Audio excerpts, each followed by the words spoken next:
स्वागत है आप सभी का हमारे चैनल पर।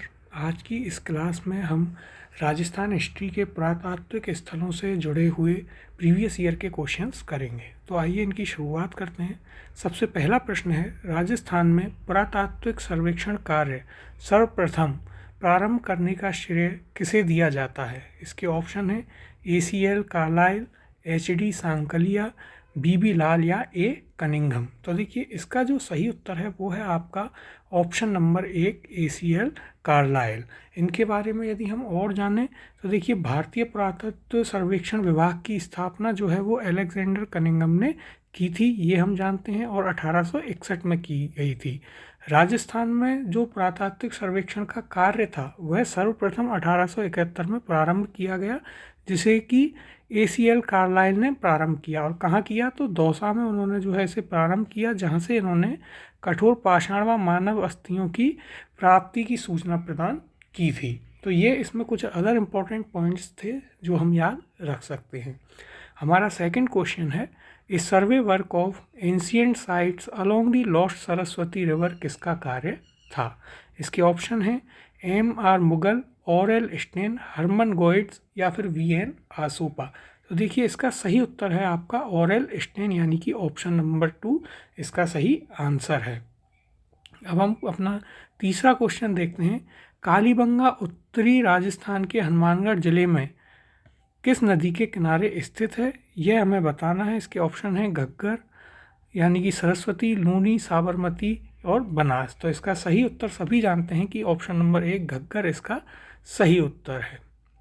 अगला सवाल देखते हैं। सिंधु घाटी से अलग एक हड़प्पा उत्खनन कर्ताओं द्वारा निम्नलिखित में से किसका वर्णन किया गया है?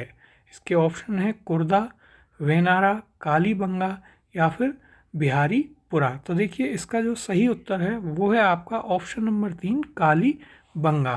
तो देखिए कालीबंगा के बारे में अगर हम कुछ चीज़ें जानें तो ये सरस्वती व दृष्टिद्वती नदियों की घाटियों में विकसित सभ्यता थी, और इसका वर्तमान स्वरूप जो है वो घग्गर नदी है।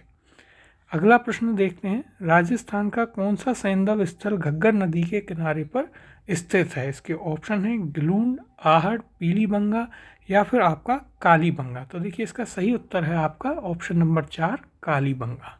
अगला प्रश्न है, किसे सिंधु सरस्वती सभ्यता का एक महत्वपूर्ण केंद्र कहा जाता है? तो इसके ऑप्शन हैं बागौर, रंगमहल, कालीबंगा या फिर गिलूंड। तो देखिए इसका सही उत्तर है आपका ऑप्शन नंबर 3 कालीबंगा, क्योंकि देखिए हम अभी पढ़ चुके हैं कि सरस्वती नदी पर जो सभ्यता विकसित हुई वह कालीबंगा की सभ्यता थी। अगला प्रश्न है, कालीबंगा का शाब्दिक अर्थ क्या है? तो देखिए काला पत्थर, जुता हुआ खेत, काली चूड़ियाँ या फिर उपयुक्त सभी। तो देखिए इसका सही उत्तर है ऑप्शन नंबर 3 काली चूड़ियाँ, क्योंकि यहाँ पर जब खुदाई हुई तो उस समय यहाँ पर काली चूड़ियों के कुछ टुकड़े प्राप्त हुए, और जिसके कारण इसका नाम कालीबंगा रखा गया। अब देखते हैं अगला प्रश्न, जो कि है कालीबंगा सभ्यता को सर्वप्रथम प्रकाश में लाने का श्रेय किसको जाता है? इसके ऑप्शन हैं BB लाल, BK थापर, MD खरे या अमलानंद घोष। तो देखिए इसका सही उत्तर है आपका ऑप्शन नंबर 4 अमलानंद घोष, जो है वह पहले व्यक्ति थे जिन्होंने सर्वप्रथम कालीबंगा को प्रकाश में लाया था। और इसके बारे में कुछ डिटेल्स हम जानते हैं कालीबंगा के बारे में।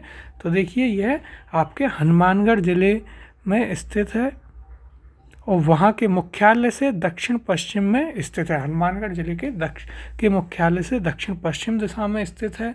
और यदि हम बात करें इसकी खोज, तो देखिए इसकी खोज किसने करी थी? तो इसकी खोज करी थी LP टेसीटोरी ने। तो इसकी जो खोज है वो LP टेसीटोरी ने करी थी। और 1951-52 में भारतीय पुरातत्व सर्वेक्षण के जो महानिदेशक थे उस टाइम पर अमलानंद घोष, उन्होंने इसकी पुनः खोज की, और इसका जो उत्खनन कार्य था वो 1961 से 1969 के मध्य में देखिए BB लाल, BK थापर और श्री MD खरे, KM श्रीवास्तव, SP श्रीवास्तव ने करवाया था। तो देखिए यहाँ पर ये कुछ अलग एक्स्ट्रा फैक्ट्स हैं जो हमें याद रखने हैं कि यह सभ्यता आपके हनुमानगढ़ मुख्यालय से दक्षिण पश्चिम में है। इसकी खोज जो है सर्वप्रथम किसने की, तो वो करी एलपी टेसीटोरी ने, और इसकी पुनः खोज अमलानंद घोष ने की।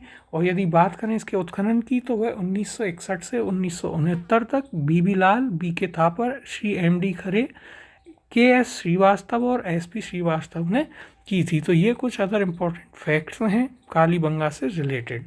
अब हम देखते हैं अपना अगला प्रश्न। वर्ष 1961 से 1969 की अवधि के दौरान निम्न में से कौन पुरातत्ववेत्ता कालीबंगा के उत्खनन से संबंधित नहीं है। तो देखिए ऑप्शन है आरसी अग्रवाल, बीबी लाल, बीके थापर और एमडी खरे। तो इसका सही उत्तर है ऑप्शन नंबर 1 आरसी अग्रवाल, जो कि कालीबंगा के उत्खनन से रिलेटेड नहीं है, क्योंकि हमने अभी पढ़ा था बीबी लाल, बीके थापर और एमडी खरे और केएम श्रीवास्तव, एसपी श्रीवास्तव, यह लोग जो थे कालीबंगा के उत्खनन से संबंधित थे। अगला प्रश्न देखते हैं। कालीबंगा पुरातत्व स्थल की खुदाई में बीबी लाल के सहयोगी कौन नहीं रहे हैं। इसके ऑप्शन हैं एमडी खरे, केएम श्रीवास्तव, एसपी जैन या फिर ए त्रिपाठी। तो देखिए इसका सही उत्तर है आपका ऑप्शन नंबर 4 ए त्रिपाठी।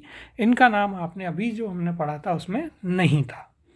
अगला प्रश्न है, प्रोफेसर अमलानंद घोष ने किस वर्ष राजस्थान में कालीबंगा स्थल की पुनः खोज की थी।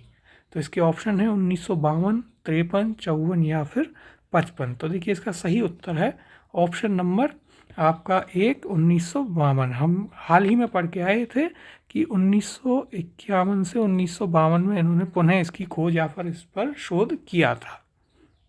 अगला प्रश्न है, कालीबंगा स्थल हनुमानगढ़ जिला मुख्यालय से किस दिशा में स्थित है। यह भी हमने अभी पढ़ा था। इसके ऑप्शन है उत्तर पूर्व, उत्तर पश्चिम, दक्षिण पश्चिम या फिर दक्षिण पूर्व। तो देखिए इसका सही उत्तर है आपका ऑप्शन नंबर 3 दक्षिण पश्चिम।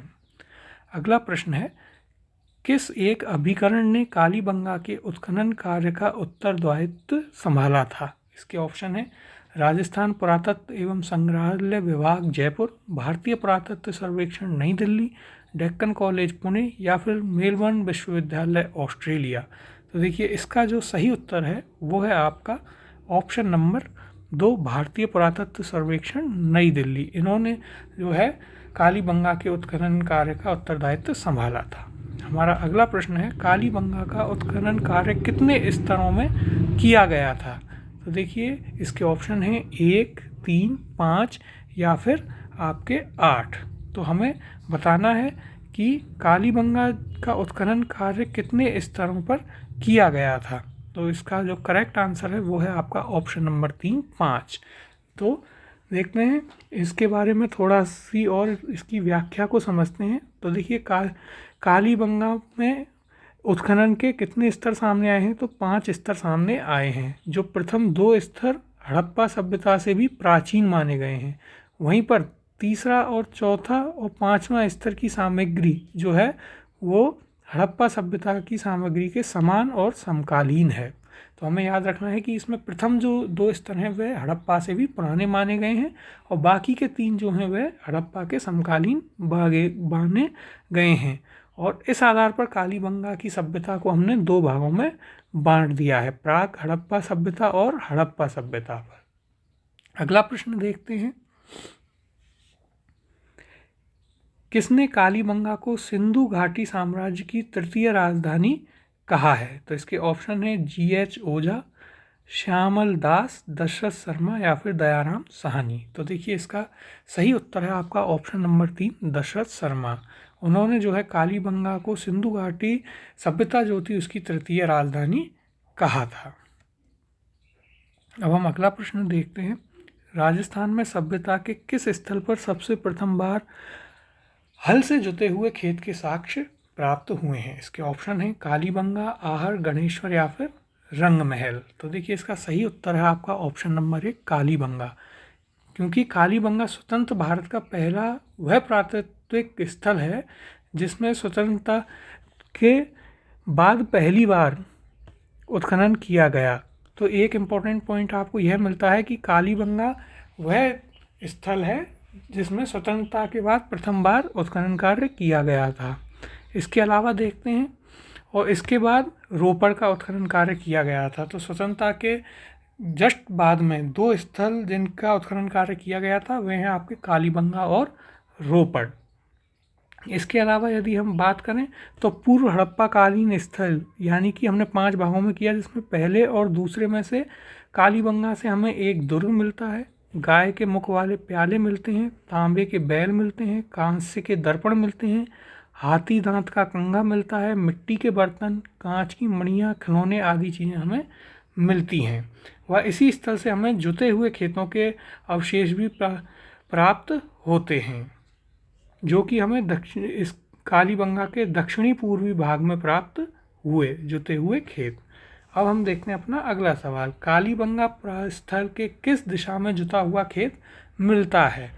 इसके ऑप्शन है उत्तर पूर्व, उत्तर पश्चिम, दक्षिण पूर्व या फिर दक्षिण पश्चिम। तो देखिए जस्ट अभी हमने ये पढ़ा था, इसका करेक्ट आंसर है ऑप्शन नंबर 3 आपका दक्षिण पूर्व। कालीबंगा के दक्षिणी पूर्वी भाग में हमें जुते हुए खेत के साक्ष्य जो हैं वह मिलते हैं। देखते हैं अब हम अपना अगला प्रश्न, निम्नलिखित में से किस स्थल से उत्खनन में अग्नि वेदिकाएं मिली थीं? इसके ऑप्शन है मोहनजोदड़ो, चनहूदाड़ो, लोथल या कालीबंगा। तो देखिए इसका सही उत्तर है आपका ऑप्शन नंबर 4 कालीबंगा। अगला प्रश्न है, निम्नलिखित में से किस पुरातत्व स्थल पर घरों में अंडाकार कुएं मिले हैं? ऑप्शन है आहड़, ओजियाना, गिलुन और कालीबंगा। तो इसका सही उत्तर है आपका ऑप्शन नंबर 4 कालीबंगा। प्राक हड़प्पा युगीन संस्कृति कहाँ पर प्राप्त हुई है हमें बताना है। तो इसके ऑप्शन है बालाथल, गणेश्वर, आहड़ या कालीबंगा। हम अभी पढ़कर आए हैं कि कालीबंगा के जो प्रथम 2 स्थल हैं वह प्राक हड़प्पा के समय के हैं, और जबकि जो तीसरे चौथे पाँचवें हैं वह हड़प्पा के समकालीन हैं। तो इसका सही उत्तर है ऑप्शन नंबर 4 कालीबंगा। अगला प्रश्न है, कालीबंगा क्षेत्र से कितनी अग्नि वेदिकाएं प्राप्त हुई हैं? तो इसका ऑप्शन है 5, 7, 8 या 9। तो देखिए कालीबंगा क्षेत्र से हमें 7 अग्नि वेदिकाएं प्राप्त हुई हैं। इसके बाद अगला प्रश्न देखते हैं, कौन सा एक कालीबंगा सभ्यता से संबंधित नहीं है? तो ऑप्शन है मिट्टी की ईंटों के घर, लोहे के उपकरण, दुर्गीकरण या फिर अग्निकुंड। तो देखिए हम जानते हैं ये जो है एक लोह के समय की सभ्यता नहीं थी, तो इसलिए लोहे के उपकरण यहाँ पर नहीं मिलेंगे। अगला प्रश्न है, निम्न में से कौन सा पुरावशेष कालीबंगा से संबंधित नहीं है? इसके ऑप्शंस हैं दुर्गीकरण, शैलचित्र, अग्निवेदी या मृदभांड। तो इसका सही उत्तर है आपका ऑप्शन नंबर 2 शैलचित्र जो है हमें कालीबंगा से प्राप्त नहीं होते हैं। अगला प्रश्न देखते हैं, निम्नलिखित में से कौन सा कथन कालीबंगा सभ्यता के विषय में सही नहीं है? ऑप्शंस देखते हैं, कालीबंगा से ऊंट की हड्डियों के साक्ष्य मिले हैं, कालीबंगा से प्रथम अंकित किए गए भूकंप के साक्ष्य मिले हैं, कालीबंगा की खोज एक इतालवी इंडोलॉजिस्ट लुइगी पियो टेसिटोरी ने की थी, और ऑप्शन नंबर 4 है प्राक हड़प्पा अग्निवेदियों के यहाँ पर हमें साक्ष्य मिले हैं। तो देखिए इसका जो करेक्ट आंसर है वो है आपका ऑप्शन नंबर 4। यहाँ पर प्राक हड़प्पा अग्निवेदियों के साक्ष्य हमें नहीं मिले हैं। और यदि हम ध्यान दें तो यहाँ पर विकसित हड़प्पा की जो अग्निवेदियाँ थीं उनके हमें साक्ष्य मिले हैं, और यहाँ पर सबसे प्राचीनतम भूकंप के साक्ष्य भी हमें मिले हैं। तो ये 2 इम्पॉर्टेंट पॉइंट हैं जिन्हें हम यहाँ पर याद रख सकते हैं कि जो अग्निवेदिकाएं हैं वो तो मिली हैं, लेकिन वह प्राक हड़प्पा ना होकर विकसित हड़प्पा की हैं। अब हम देखते हैं अपना अगला प्रश्न, कालीबंगा में प्राप्त चबूतरे निर्मित हैं लकड़ी से, मिट्टी की ईंटों से, पत्थर से या लकड़ी और धातु से? तो इसका जो हमारा सही उत्तर है वह है आपका ऑप्शन नंबर 2 मिट्टी की ईंटों से, क्योंकि हम यहाँ पर हमें एक पूरा फर्श मिलता है हड़प्पा काल का जहाँ पर अलंकृत ईंटों का प्रयोग हुआ है। अगला प्रश्न है, दोहरी रक्षा प्राचीर के साक्ष्य राजस्थान की किस सभ्यता से प्राप्त हुए हैं? इसके ऑप्शन हैं बालाथल सभ्यता, ओजियाना सभ्यता, कालीबंगा सभ्यता या फिर आपकी गणेश्वर सभ्यता। तो इसका करेक्ट आंसर है आपका ऑप्शन नंबर 3 कालीबंगा सभ्यता। अगर हम ध्यान दें तो हरियाणा में राखीगढ़ी एवं गुजरात के धौलावीरा के बाद राजस्थान में कालीबंगा देश का तीसरा सबसे बड़ा पुरातात्विक स्थल है। तो देखिए एक फैक्ट हम यह याद रख सकते हैं कि कालीबंगा जो है वो थर्ड लार्जेस्ट आपका एंशियंट साइट है राखीगढ़ी हरियाणा और धौलावीरा गुजरात के बाद देश में। ठीक है, और यहाँ पर 2 टीले हमें मिलते हैं जिन्हें हम गढ़ी क्षेत्र यानी कि दुर्ग कहा जाता है, एक को जो कि आपके पश्चिम में छोटा है और ऊंचा टीला जो था उसको आप दुर्ग कहते हैं, और एक इसका छोटा टीला हुआ करता था। तो इस प्रकार से यहाँ पर जो है दोहरी रक्षा प्राचीर के हमें साक्ष्य मिलते हैं। अगला प्रश्न है, किस सभ्यता में अच्छी विकसित प्राचीर युक्त किलेबंदी के अवशेष मिले हैं? ऑप्शन है पीलीबंगा, गढ़ेश्वर, कालीबंगा या बालाथल। तो इसका सही उत्तर है आपका ऑप्शन नंबर 3 आपका कालीबंगा, जो हम अभी पढ़कर आए हैं। अगला प्रश्न है, कालीबंगा से निम्न में से किस फसल के अवशेष प्राप्त हुए हैं? आपके ऑप्शंस हैं जौ, सोयाबीन, रागी या चावल। तो देखिए इसका सही उत्तर है आपका ऑप्शन नंबर 1 जौ। हम इसकी व्याख्या देखते हैं तो कालीबंगा सभ्यता के लोग गेहूं एवं जौ का प्रयोग करते थे। तो हमें यह 2 पॉइंट याद रखने हैं, कौन कौन सी फसलों का प्रयोग करते थे, गेहूं और जौ का। और यहाँ पर इनके अलावा चना, बाजरा और सरसों के साक्ष्य भी मिले हैं। ये हमें पॉइंट यहाँ पर याद रखने हैं। अब हम अपने अगले प्रश्न की ओर चलते हैं।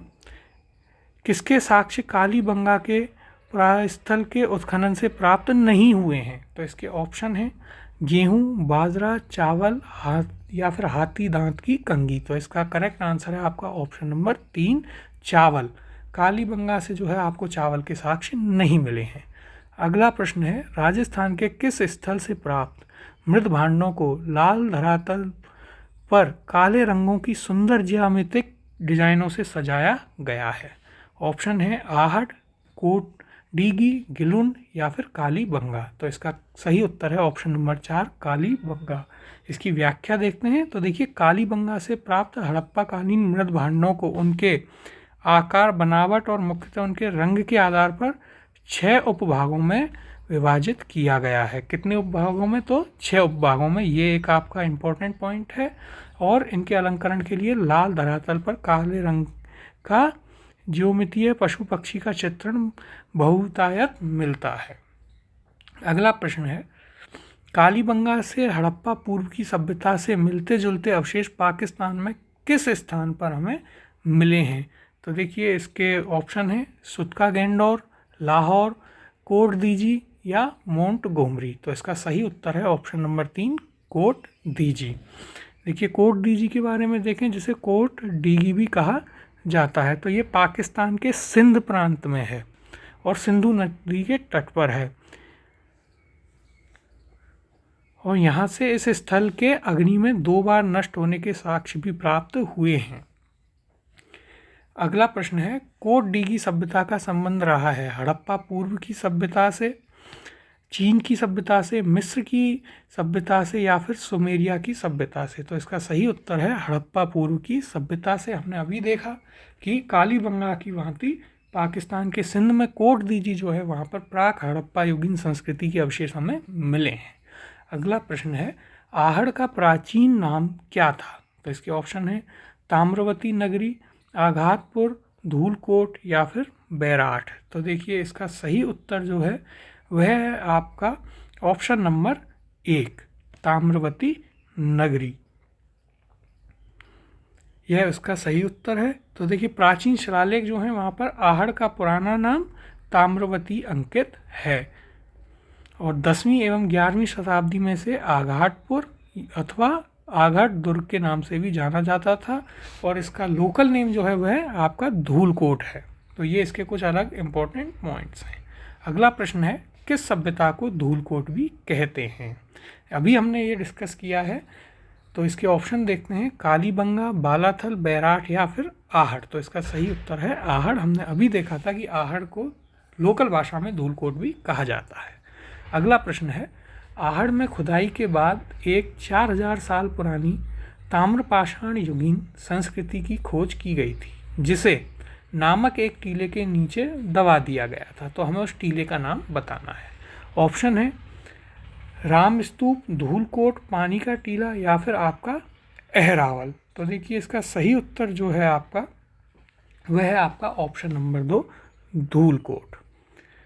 अगला प्रश्न है, आहड़ सभ्यता किस अन्य सभ्यता के नाम से भी जानी जाती है? इसके ऑप्शन हैं आहड़पुर, अगस्त्यपुर, आघाटपुर या आदमपुर। तो ये हम अभी पढ़कर आए थे व्याख्या में कि आहड़ सभ्यता का अन्य नाम आघाटपुर भी है। तो करेक्ट आंसर है आपका ऑप्शन नंबर 3।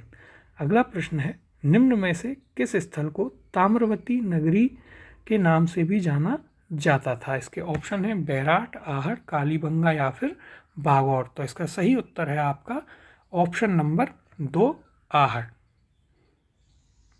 यह क्यों जाना जाता था वह भी देखते हैं। तो यहाँ पर हमें ताम्र उपकरण, बर्तन, काले व लाल रंग के मृदभांड आदि प्राप्त हुए हैं और यहाँ पर तांबे के उपकरणों की प्रचुरता के कारण इसे प्राचीन काल में ताम्र नगरी भी कहा जाता था। और देखिए आहड़ के विशिष्ट आकृति के बर्तन जो थे उनको ब्लैक एंड रेड वेयर कहा जाता है। तो यह भी हमें याद रखना है। हमारा अगला प्रश्न है, आहड़ सभ्यता का उत्खनन कार्य 1953 में सर्वप्रथम किसके निर्देशन में हुआ था? तो इसके ऑप्शन है ग्रेगरी पोशल, रतनचंद अग्रवाल, अमलानंद घोष या फिर अक्षय कीर्ति व्यास। तो देखिए इसका सही उत्तर है ऑप्शन नंबर 4, अक्षय कीर्ति व्यास। इनके निर्देशन में जो है 1953 में सर्वप्रथम आहड़ सभ्यता का उत्खनन कार्य किया गया था। इसकी व्याख्या को समझते हैं। तो आहड़ स्थल की खोज सर्वप्रथम 1953 में अक्षय कीर्ति व्यास के द्वारा की गई थी और इनके साथ थे रतनचंद अग्रवाल। 1961-62 में हसमुख धीरजलाल सांकलिया के नेतृत्व में उत्खनन कार्य करवाया गया। तो देखिए उत्खनन हुआ आपके HD सांकलिया के नेतृत्व में। इसकी खोज की अक्षय कीर्ति व्यास ने और इसका जो संपूर्ण कालक्रम है इसे 2 कालखंडों में बांटा जा सकता है। जो इसका प्रथम कालखंड था उसे आप ताम्रयुगीन सभ्यता कहते हैं, जो द्वितीय कालखंड था उसे आप लौहयुगीन सभ्यता के नाम से जानते हैं। तो ये थे हमारे आज के प्रीवियस ईयर के प्रश्न। इसके बाद वाले जो प्रश्न हैं उन्हें हम अगली क्लास में करेंगे।